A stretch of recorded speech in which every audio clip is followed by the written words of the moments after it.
ترین صاحب کی بات ہو رہی تھی، ہارون صاحب ان کے اوپر تو خبر میں پوچھوں گی، مگر ایک اہم خبر بھی آپ کے پاس ہے، وہ پہلے ہمارے ساتھ وہ میں نے عرض کیا نا، وہ چینی اس کے بارے میں ہے.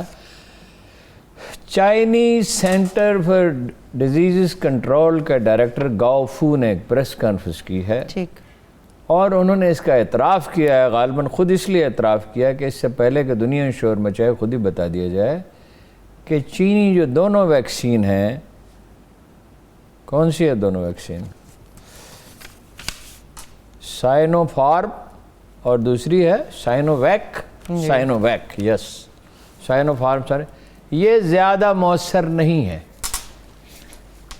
یہ آواز پہلے اٹھی تھی برازیل سے، برازیل والوں نے کہا 50% ہے، 12 لوگوں نے کہا زیادہ مؤثر نہیں ہے. اس کا مطلب برازیل سے تقریباً اتفاق کر رہے ہیں، مؤثر تو ہے، مطلب یہ نہیں ہے کہ آپ لگوائیں نہیں، مطلب یہ ہے کہ 50% منیمم تو کنٹرول ہو ہی گیا نا. تو 50% بیماری اگر کم ہو جاتی ہے، خطرہ کم ہو جاتا ہے، تو وہ بھی علاج ہے نا، وہ بھی علاج ہے. اچھا، باقی ویکسینز کے بارے میں رپورٹیں آ رہے ہیں، بائیو این ٹیک کے بارے میں بتاتا ہوں، بائیو این ٹیک کے بارے میں بتاتا ہوں، فائزر کی جو ہے اس کی بات پوچھ رہے ہیں.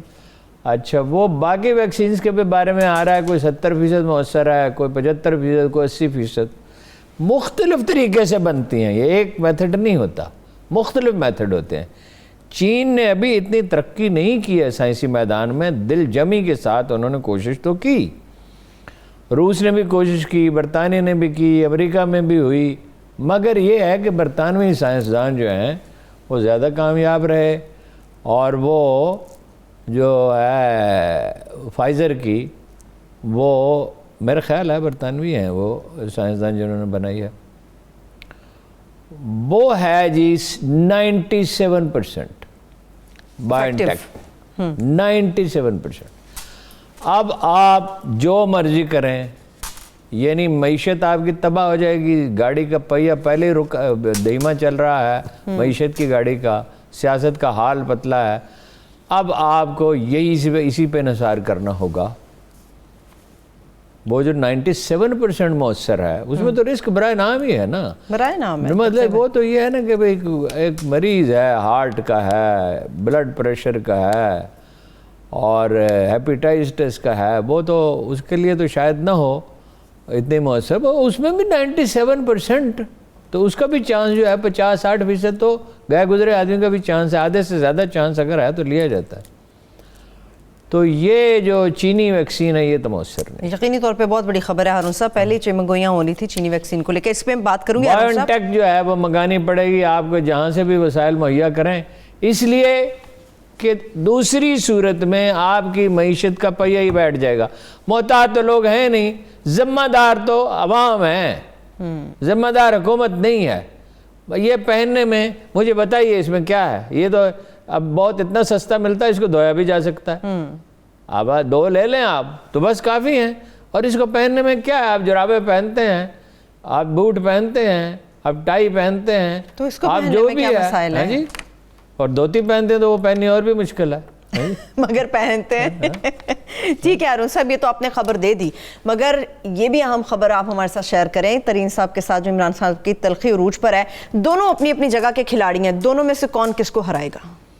یہ تو دونوں ایک دوسرے کو ہرا دیں گے، دونوں ایک دوسرے کو ہرا دیں گے. 5 چوہے گھر سے نکلے کرنے چلے شکار، سارے باقی بھی ایک دوسرے کو ہرا دیں.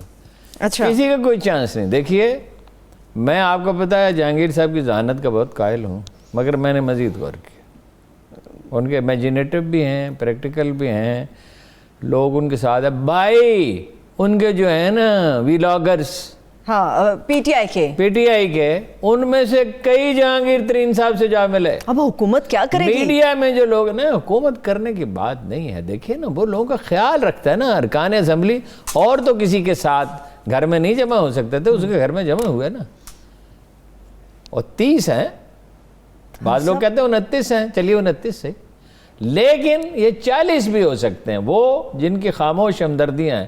اب ویلاگرز جو ہیں وہ تو مطلب یہ داد لینے کے لیے ساتھ ہے نا، ایک وہ سمجھتے تھے کہ یہ بھائی نجات دہندہ ہے، نجات دہندہ تو کوئی ثابت نہیں ہوا. سارے جو ہیں شعبدہ باز نکلے. میں سخت لفظ جو اصل لفظ ہے وہ میں استعمال نہیں کر سکتا. بات یہ ہے کہ حل تو کسی کے پاس نہیں، کام تو کوئی ہو نہیں رہا. ابھی جائزہ لیتے ہیں نا جی کہ جو بنیادی مسائل ہیں وہ ہے کیا، آج ہم نے طے کیا تھا کہ بنیادی مسائل پہ بات کریں گے. اس پہ کرتے ہیں بات. اچھا، دولتانہ ان سے زیادہ انٹیلیجنٹ تھے جیسے میں نے آپ نے بیان کیا. ٹھیک ہے. انہوں نے خواجہ ناظم الدین کو چلنے ہی نہیں دیا، انہوں نے نواب محمود کو چلنے نہیں دیا جن کا انتخاب قائد اعظم نے کیا تھا. انہوں نے قادیانی مسئلے پہ، قادیانی مسئلہ تو تھا مگر یہ ایجیٹیشن کے لیے فضا انہوں نے ہموار کی، احرار کا کام نہیں تھا، یہ مذہبی جماعتوں کا کام نہیں تھا. دولتانہ انہوں نے بھڑکایا اور دولتانہ نے بڑی خاموشی سے ایک وسپرنگ کمپین چلائی کہ جناب یہ اردو بولنے والوں کو حکومت کرنے کا کیا حق ہے. اور یہ سارے غالب آ گئے.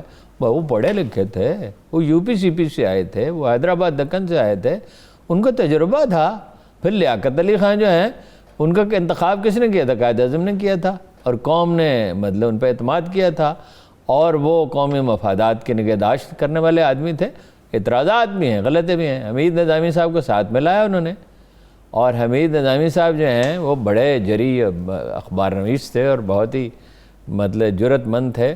لیکن یہ ہے کہ وہ بھی اس میں مطلب انہوں نے ایسا موقف اختیار کر لیا کہ انسٹیبل ہو گیا ملک. تو پھر اس کے بعد انسٹیبل ہی رہا نا سوائے ایوب خان کے دور کے.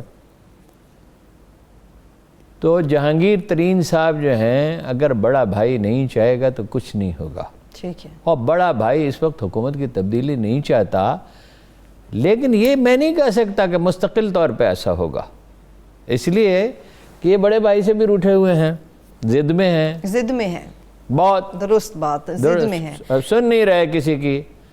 خان صاحب کے مزاج میں کچھ کیفیات ہیں جو مستقل ہیں، وہ پھر غالب آ جاتی ہے، آدمی کی فطرت ہی غالب آتی ہے. ان میں سے ایک ضد، ایک تو وہ یہ سمجھتے ہیں کہ میں دنیا کا سب سے وجی آدمی ہوں، سمارٹ آدمی ہوں، دنیا کا سب سے خوبصورت آدمی. ایک وہ یہ سمجھتے ہیں کہ بطور لیڈر کے میرے اندر وہ خوبیاں ہیں جو دنیا کے کسی. آپ نے دیکھا پیوٹن سے کیسے مل رہے تھے بھائی. پیوٹن جیسے لیڈر کو وہ یہ سمجھ رہے تھے چھوٹا بھائی ہے، برخوردار ہے، اپنے اس کو سمجھا دیں گے. ہاں جی. اوباما کے بارے میں اسی طرح میں انہوں نے گفتگو کرتے ہوئے سنا.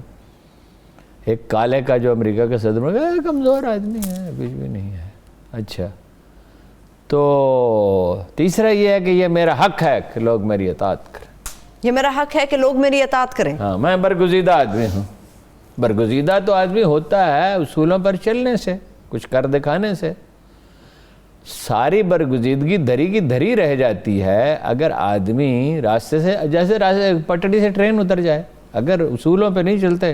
یہ جناب رسالت مآب نے فرمایا یہ سیدھا راستہ ہے، یہ لکیر، یہ باقی سب جو ہیں یہ غلط رہتے ہیں. آپ پٹڑی سے آپ اتر جاتے ہیں، 8 بجے کے بعد تو آپ اویلیبل ہی نہیں ہوتے. تجربہ نہیں ہے، سیاست کا فہم نہیں. وہ کرپٹ تھے، جو پچھلے تھے وہ کرپٹ تھے، اور یہ انکمپیٹنٹ ہے. چلیے اچھا، ان کے ارد گرد بھی نااہل اور نالائق اور کرپٹ لوگ ہیں. 4 5 6 آدمی ہوں گے آنےسٹ. جو باقاعدہ خط لکھا اس میں یہی بیان کیا گیا ہے کہ آپ کے آس پاس کے لوگوں کی وجہ سے پارٹی کو بھی بڑا نقصان 5 آدمی پہ اعتراض ہے نا. 3 تو مجھے سمجھ میں آئے، 2 اور ہیں وہ کہتے ہیں کہ انہوں نے مسئلہ پیدا کیا ہے. لیکن جہانگیر ترین صاحب جو ہے نا اس سچویشن میں کچھ نہیں کر سکتے. یہ ہاں ایک کام کر سکتے. کیا؟ وہ اگر مطلب اس میں دیکھنا پڑے گا نا بڑے بھائی کی کیا اپروچ کیا ہے. مطلب وہ اگر الگ ہو جائیں، بڑا بھائی اگر کہہ دے کہ بھئی چھوٹے بھائیوں سے کہ تم جانو تمہارا کام جانے. جنرل کیانی نے یہی کیا تھا نا. جنرل کیانی نے کہا سیاسی پارٹیاں جانے، الیکشن کمیشن جانے. میں کیوں دخل دوں جب مجھے اختیار ہی نہیں دیتے پولنگ روکنے کا. انہوں نے کہا اگر دھاندلی ہو تو تھوڑی دیر کے لیے پولنگ روکنی، گھنٹے 2 گھنٹے کے لیے. انہوں نے کہا نہیں. انہوں نے کہا، میں نے ان سے بعد میں پوچھا کہ سر آپ کو مداخلت کرنی چاہیے تھی. انہوں نے کہا اختیار ہے نہیں. تو وہ تو غیر قانونی طور پہ کرتے ہیں نا، پھر سارا الزام ہم پہ آتا. اپنے آپ پہ بھی الزام لیتا. یہ جانے، ان کا کام جانے. اگر یہ پیچھے ہٹ گئے